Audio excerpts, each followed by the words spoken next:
يا سهرة سعيدة يا فرحة مخباية انتي فرحة جديدة والليل برداية.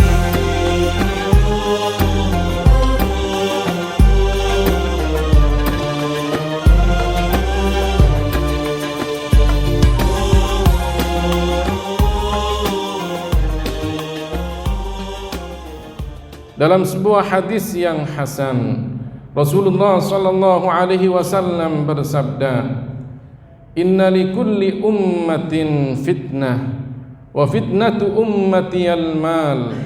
Sesungguhnya bagi setiap umat ada fitnah, dan fitnah umatku adalah harta. Dulu umat Nabi Saleh alaihi salam, fitnah di antara mereka adalah adanya onta yang dilarang mereka untuk membunuhnya. Maka kemudian mereka membunuhnya sampai kemudian Allah menurunkan azab kepada mereka. Dulu umat Nabi Lut alaihi salam, fitnah di antara mereka adanya homo, perlakuan seksual yang menyimpang di antara mereka. Maka kemudian Allah Subhanahu wa taala menghancurkan mereka. Umat Nabi Muhammad sallallahu alaihi wasallam, sebagaimana yang disebutkan oleh Rasulullah sallallahu alaihi wasallam di dalam hadis ini, fitnahnya adalah harta. Berapa banyak kerajaan yang runtuh karena perebutan kekuasaan dan kekayaan. Berapa banyak keluarga yang bertikai, berselisih, bermusuhan karena perebutan warisan. Berapa banyak pertemanan yang kemudian menjadi musuh satu dengan yang lainnya karena harta. Bahkan sekarang kita pun juga disibukkan dengan viralnya judi online ataupun pinjaman online. Semuanya itu adalah fitnah yang menjerumuskan seseorang lalai dari salat, lalai dari berzikir dan mengingat Allah Subhanahu wa taala. Bukankah Allah Ta'ala mengingatkan kita, jangan sampai kita tertipu, jangan sampai kita terlena dengan menumpuk-numpuk harta. Alhaakumut takatsur hatta zurtumul maqabir. Kalian dilalaikan dengan menumpuk-numpuk harta, baru kemudian kalian sadar ketika kalian sudah dimasukkan ke dalam liang kubur. Hari-hari kalian, hidup kalian penuh dengan dunia semata. Kalian cari dunia tanpa kenal lelah. Hidup kalian bagaikan hewan. Siang hari kalian bekerja keras untuk mencari penghidupan. Malam hari kalian tidur, tidak adanya ibadah di dalam malam hari tersebut. Kita diberikan oleh Allah Ta'ala akal. Kita diberikan oleh Allah Ta'ala hati nurani. Kita diturunkan kepada kita umat manusia seorang nabi untuk kita ikutin dan kita jadikan sebagai suri tauladan. Bahkan Allah telah menggariskan di dalam Al-Quran, dan Rasulullah sallallahu alaihi wasallam telah menetapkan di dalam hadis-hadisnya.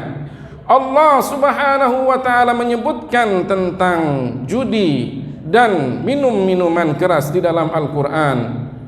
Wa yas'alunaka 'anil khamri wal maisir qul fihima ithmun kabir wa manafi'u lin-nas wa ithmuhuma akbaru min naf'ihima.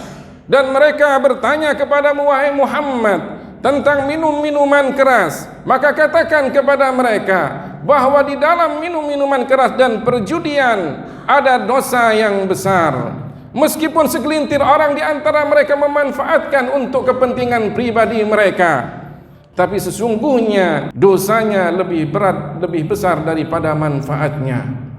Ini adalah peringatan bagi kita. Jangan sampai kemudian kita terlena dengan perjudian, terlena dengan menumpuk-numpuk harta, karena semuanya itu bisa melalaikan kita dari ibadah kepada Allah Subhanahu wa ta'ala.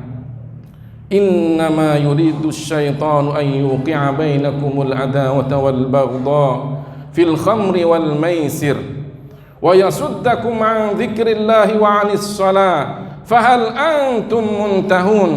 Sesungguhnya setan itu menginginkan kita akan terjadinya perselisihan dan permusuhan dengan sebab minum-minuman keras dan perjudian, bahkan melalaikan kita dari zikir kepada Allah dan tentang salat. Apakah kalian tidak mau meninggalkannya? Bagi orang yang sehat, jika kita ingin hidup yang sederhana, mendapatkan harta yang berkah, maka dengan cara yang halal. Karena harta nanti akan ditanyakan, apa yang kita dapatkan akan dipertanggungjawabkan. Jika umur kita ditanya untuk apa umur yang Allah berikan kepada kita, kita manfaatkan untuk apa kehidupan kita di dunia. Jika ilmu yang kita dapat, kita akan ditanya untuk apa ilmu itu kita gunakan. Tapi jika harta, maka ditanya dari mana harta tersebut kalian dapatkan dan untuk apa harta itu kalian nafkahkan. Ma'asyiral muslimin, jamaah salat Jumat yang dimuliakan dan diberkati oleh Allah Subhanahu wa taala. Ini adalah apa yang telah disampaikan oleh Rasulullah sallallahu alaihi wasallam. 1400 tahun lebih Rasulullah sallallahu alaihi wasallam telah mengatakan, inna min asyratis sa'ah an yurfa'al ilmu wa yakthural jahlu wa yakthuraz zina wa yakthura surbal hamri. Ketika nanti pada akhir zaman, di antara tanda-tanda hari kiamat, maka akan diangkatnya ilmu, akan banyak kebodohan tentang ilmu agama, akan banyak perzinaan, akan banyak minum-minuman keras. Dan itu yang disebutkan oleh Rasulullah sallallahu alaihi wasallam. Artinya semakin ke belakang semakin kita jauh dari ilmu agama. Semakin ke belakang kita semakin jauh dari nilai-nilai syariat Islam. Semakin ke belakang kita semakin jauh dari sumber utama dari agama Islam ini, yaitu Al-Quran dan hadis Rasulullah sallallahu alaihi wasallam. Orang sudah tidak lagi mencari dan mengetahui bagaimana dia ingin mendapatkan harta, dari mana dia ingin mendapatkan harta, untuk apa harta itu kemudian dia nafkahkan. Yang ada dalam benaknya, bagaimana bisa mendapatkan harta sebanyak-banyaknya. Karena harta, orang bisa kemudian melakukan pembunuhan. Karena harta, orang kemudian bisa terjadi permusuhan. Karena harta, bisa kemudian terjadi perceraian di antara keluarga. Inilah fitnah yang telah disebutkan oleh Rasulullah sallallahu alaihi wasallam. Orang bisa diuji dengan kemiskinan dan juga bisa diuji dengan kekayaan. Tapi orang banyak lulus ujian ketika diuji dengan kemiskinan. Kemudian dia selalu ibadah kepada Allah Subhanahu wa taala, munajat dan memohon kepada Allah Subhanahu wa taala. Setiap malam dia bangun meminta kepada Allah Subhanahu wa taala. Tapi ketika orang itu diuji dengan kekayaan, banyak yang lalai dari ibadah kepada Allah Subhanahu wa taala. Lihatlah dan ambillah hikmah dari Nabi Sulaiman alaihi salam.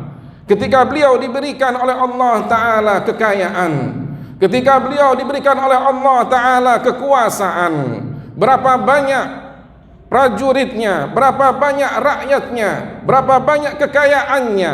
Bahkan di antara bangsa jin juga ada yang tunduk dan patuh kepada Nabi Sulaiman.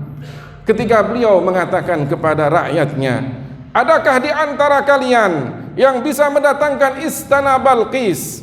Maka kemudian ada dari bangsa jin Ifrit yang mengatakan, saya bisa mendatangkan istana Balqis sebelum Anda beranjak dari tempat duduk Anda. Kemudian ada seseorang yang mengatakan, dan beliau adalah bangsa manusia, beliau mengatakan, ana atika bihi qabla ayyartadda ilaika tarfuk. Saya bisa mendatangkan istana Balqis sebelum Anda berkedip. Lebih cepat dari tawaran jin Ifrit. Orang ini adalah orang yang soleh. Orang ini kemudian disebutkan di dalam banyak sejarah bernama Asif ibnu Barkhaya.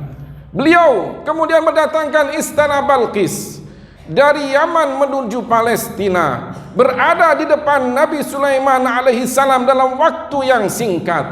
Apa kemudian yang disebutkan oleh Nabi Sulaiman ketika kemudian beliau melihat adanya istana tersebut berada di depan matanya? Hadza min fadli rabbi, inilah di antara kemuliaan yang Allah berikan kepadaku. Liyabluwani aashkuru am akfur, untuk mengujiku apakah aku termasuk orang yang bersyukur atau aku termasuk orang yang tidak bersyukur. Artinya kekayaan, kekuasaan yang ada pada beliau adalah ujian dari Allah Subhanahu wa ta'ala. Karenanya marilah kita kembalikan semuanya pada rule, pada garis Al-Quran dan Sunnah Rasulullah sallallahu alaihi wasallam, pada ajaran Rasulullah sallallahu alaihi wasallam, bahwa kemiskinan adalah ujian, kenikmatan adalah ujian. Rasulullah sallallahu alaihi wasallam menyebutkan, ajaban li amril mu'min, inna amrahu kullahu khair, wa la yakunu illa li mu'minin, in asabahu sarra syakar fakana khairan lahu, wa in asabahu darra sabar fakana khairan lahu. Sungguh mengherankan perkara seorang mukmin, mukmin yang sempurna imannya, mukmin yang solih dan semua perkaranya baik. Jika dia mendapatkan kenikmatan, maka kemudian dia bersyukur, syukurnya ada nilai pahala dari Allah Subhanahu wa ta'ala. Jika dia mendapatkan ujian, maka kemudian dia bersabar, sabarnya pun juga ada nilai pahala dari Allah Subhanahu wa ta'ala. Kita hanya berharap kepada Allah Subhanahu wa ta'ala agar kita senantiasa diberikan oleh Allah taufiknya untuk senantiasa bisa beribadah kepadanya, mencari rizki yang halal dan menafkahkan di jalan yang halal, dan kita termasuk orang-orang yang selamat di dunia dan di akhirat. Amin ya rabbal alamin.